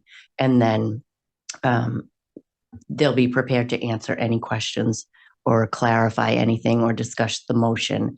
So you should have, the intention is to have all of that material ready for you to review before they come to the board. Again, starting January 22nd, and I will work with everybody to get them on the schedule. Thank you, Ms. Axtell. All right, colleagues, anything else? Seeing nothing, we will move to our next item. I do have a member of the public raising their hands. I'm going to ask Mr. Pressman to give us a brief comment. Remember, 2 minutes. Identify yourself by name and address. Pressman, 22 Locust Ave. Bob Pressman and Catherine Roy both had our hands up to make comments on the committee policy, and we weren't recognized. I'm sorry, Mr. Pressman, I did not see those. Okay, so can I make my comment in 2 minutes? Go ahead. Colleagues, do you open to that? Yes, go ahead. I will restart your time. So the agenda item title is discuss committee meeting conduct norms. The policy refers to public meetings in the town of Lexington twice, which includes your body, and that calls into question that at the beginning of meetings, you make a misleading statement about the permissible content of public comments because you leave out what you mentioned tonight, that the SJC said that civility restraints during public comment periods are protected by the Massachusetts Constitution. The second thing I want to say is that the draft is presented without any accompanying facts showing why it's necessary. Like I can remember no time in the 7 years I've been on the CPC when any comment by someone in the audience when they're allowed to speak was disruptive. The statement that we are all neighbors working toward common goals, there are some common goals. There are some issues such as whether the allocation to date of CPA monies between housing and historic resources is equitable and what should happen in the future. There are some goals of different importance.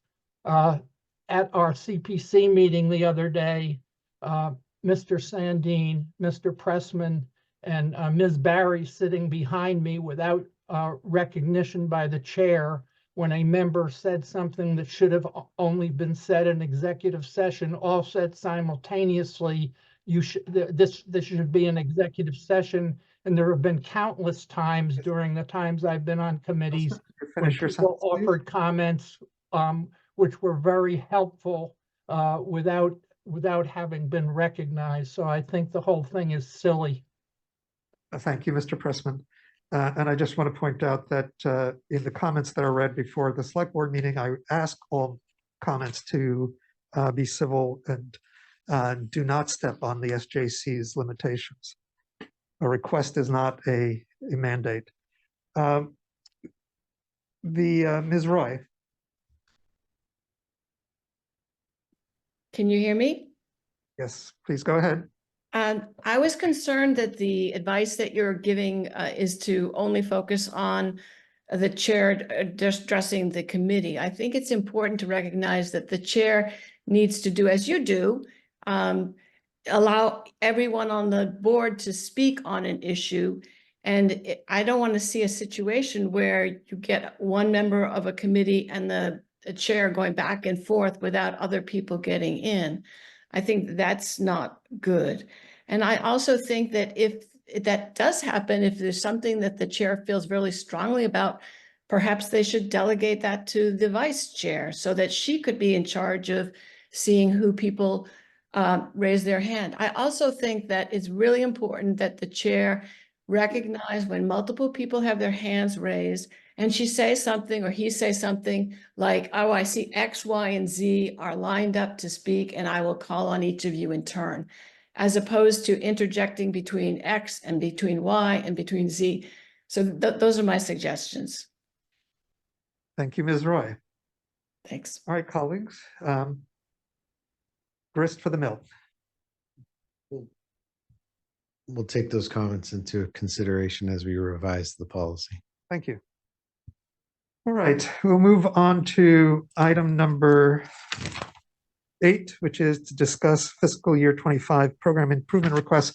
Colleagues, you recall we did discuss this a bit. I put this on the agenda just in case any of us have comments we want to make.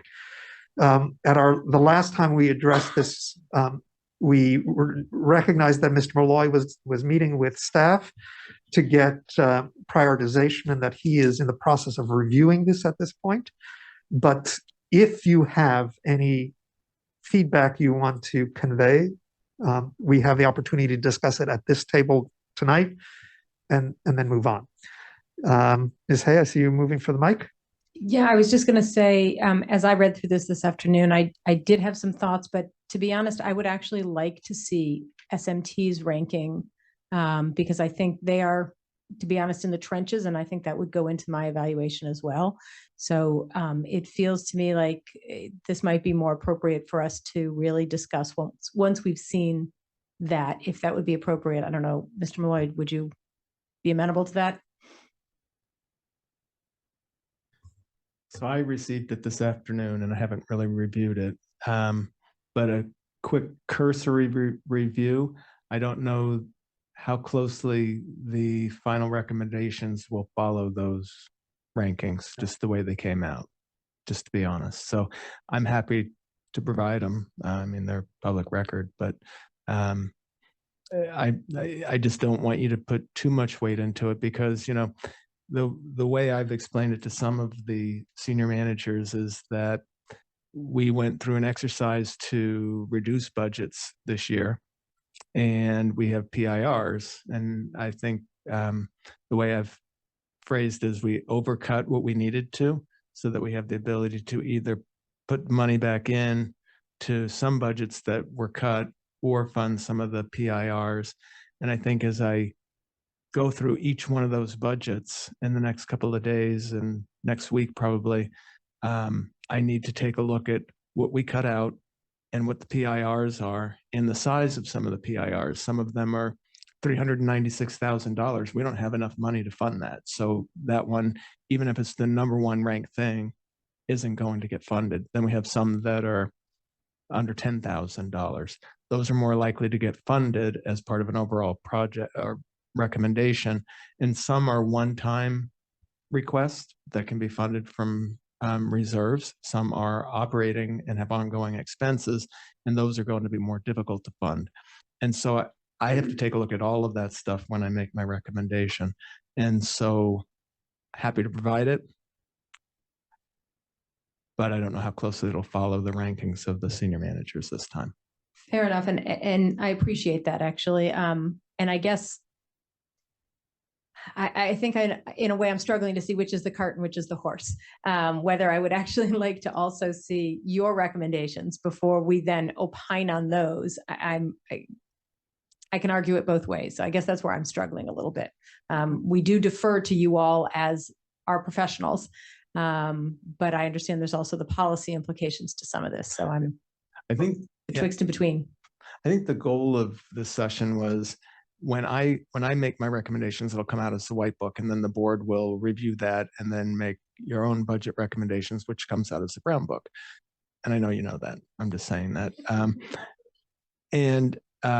I think the point of this agenda item was really just if the board had something in here they felt particularly strong about or thought was wasteful, or you wanted to give me your thoughts, then when I'm doing the work I'm going to do over the next couple of weeks, I would take the senior managers rankings into consideration, where we cut budgets, and also any comments that the select board may have made. Right. And so maybe to set some of the stage for that, I am looking forward to seeing what your white book recommendations are and how you juggled the difficult balancing act. But I would say that my priorities, I think there was nothing on the request list that I felt was wasteful or not useful. However, my personal priorities in looking at what the community has been asking for from a policy perspective is, the funding to increase our food waste, our organic waste, the funding to support better enforcement of our noise bylaw, and the seasonal or transient implementation, and funding for better enforcing our tree bylaw. Those are all things that I think could speak to issues that I've heard from a wide range in the community as functions that they're looking for us to do and don't understand why we aren't already. When I added up those requests, they exceed what's available. And to me, that tells me look for more funding, either from different sources or by further cutting activities we're already doing. So that's the feedback I'm giving as you work on the whiteboard. I don't know where my colleagues sit. Mr. Sandin. I would agree with the comments Mr. Pato made. But at the end, you said the amount of funding available, and that's still a question for me. So I wasn't aware. Last I heard, I thought you were still in the process of trying to determine how much funding you might have available. So that would be helpful for me, at least in terms of setting my priorities, to know where we're looking at. How big is we have 10 pounds we're trying to put into how big a bag? About 10.5 right now. We've reduced spending, and we've had some areas where we've upped our revenue estimates a little bit. So that right now, I think we're this is going to sound like a wide range because our assistant town manager for finance is still finalizing it. It's between 100,000 and 250,000 probably of what we would have to allocate either to restore some budget cuts or to fund PIRs. So then I was thinking that if I was to provide you with some priorities, it probably doesn't make sense to go much beyond, say, those levels, or is it helpful to go beyond those levels? Well, it is helpful to go beyond those levels, and I'll tell you why. Because some items, like I said, that are one-time funding items can be funded with reserves. They don't become part of the operating budget. Some items, such as expanding the organic food waste collection, the first round we funded through ARPA. There's a potential that it could be funded through ARPA again. I've had a couple of the senior managers ask me if that's something that they could submit. And I've said, we'll be going through another ARPA request here pretty soon. And so if you put it in, it's something that would be considered by the board and then taken up in due course. And so knowing what the board thinks about some of those items is an important thing to know. So the only other thing I'd add to Mr. Pato's comments is that we've also discussed the importance of inspection folks that are working to help us implement this large growth in commercial space that we're seeing in town. Right, I think those were for fire inspection, and I don't remember if there was a building inspection. Right. Both mechanicals, that's what it was. Mr. Lucente and then Ms. Barry. So just to pick up on what Mr. Sandin was just saying about the commercial inspections and that would be my number one priority, because those we should be providing the service to those that are paying fees for it, but also it does help accelerate bringing in the revenue if we can get these projects done. The mechanical inspector in particular it resonated with me a lot, because we've asked for a lot of changes in our bylaws, but haven't done anything to support those changes. And I think we have an obligation to do that. And again, I think the revenue piece is important on those. So that's where I would sort of prioritize my top, the mechanical and the fire inspector.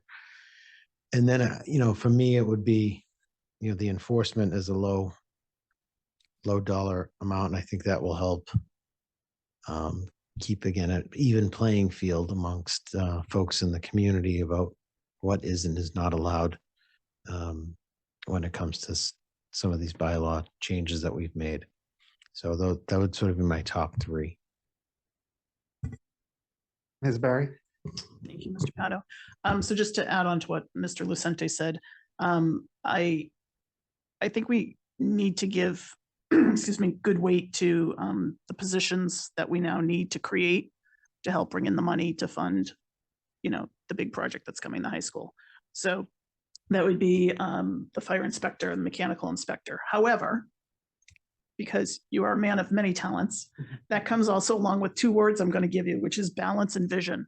And I know there's not enough money to go around, but I would like to think you're going to look at this and you're going to balance with a vision for where we are and where we're looking to go in the future. And I think you've heard enough from us as a board as to what our goals are and what we're telling you we're hearing from the community. We just need to crank up money machine number 25 in the basement. That would help. But I would also ask that there be a good look at ARPA. As you said, you had gone back to the senior managers to find out what they were going to turn back to see. And if there was some willingness among the board, because I know we've dug in pretty deep about Nexus and all that, but where it has to be committed, if we'd be willing to entertain some of these one-time items under ARPA and really kind of push us on that. So thank you. Ms. Hay? So going fifth, I really don't have, I have very little that's new, but I will reiterate and slightly rephrase in one way. And that is that, we have either because of policies of this board or actions of town meeting, asked for certain services to be added to the panoply of what we as a municipality provide. And I think it is our obligation, therefore, to provide the services to really execute on those. And so that sort of adds on to the inspector pieces. We have said we're going to build more, we're going to have smart commercial growth in order to fund certain things. We need to make that happen. So that goes to those inspectors. But I believe that also goes to having a budget for the chief equity officer to be able to implement some programming. We've been hearing that for years, that there are a lot of things that we could be doing, that we want to be doing, that we've struggled to execute because there isn't money behind it. So I'm not even opining necessarily as to the specific dollar number that is in here as a request, but I think putting some more money into that line to me is an important piece. And then finally, I actually already had ARPA down as a way to bridge one more year of the composting. That was going to be my request since we did it once. Why can't we at least do it one more year and then see where things go? And so I would really like to see us do that. So those are my top.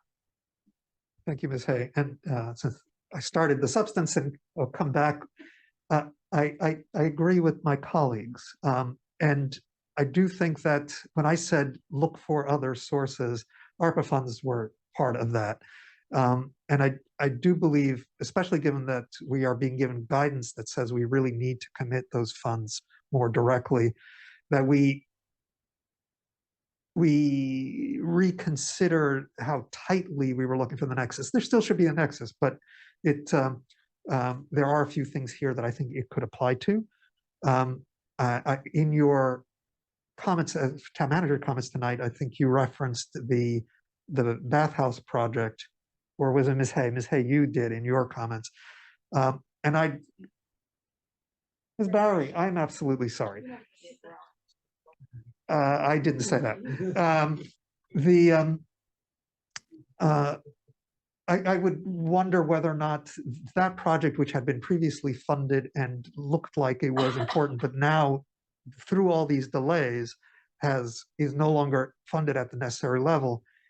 We have previously looked at ARPA funds to fill in those increase in costs that were due to the delays that occurred. And I would look at it. I wouldn't say guarantee it, but I would recommend that be one of the things that gets looked at by staff, assuming they have the time to do that, before deciding to abandon. And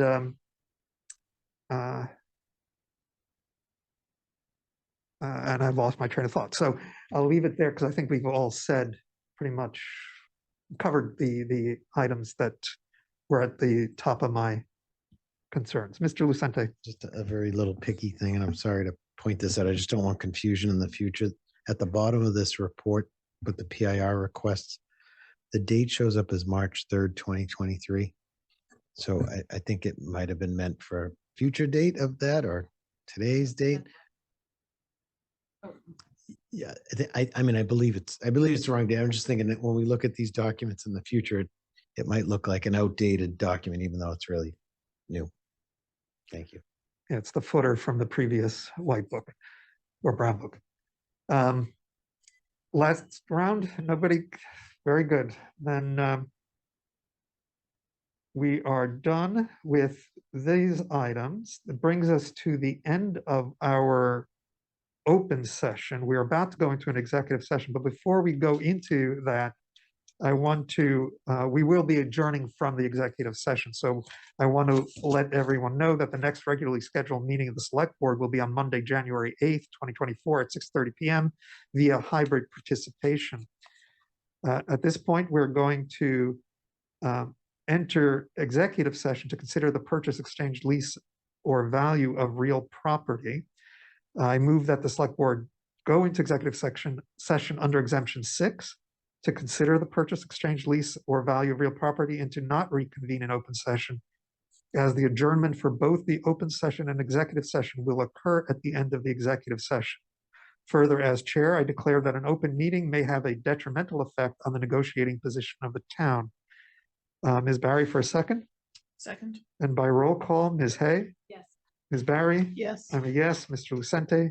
Yes. And Mr. Sandin. Yes. We are entering executive session. Thank you.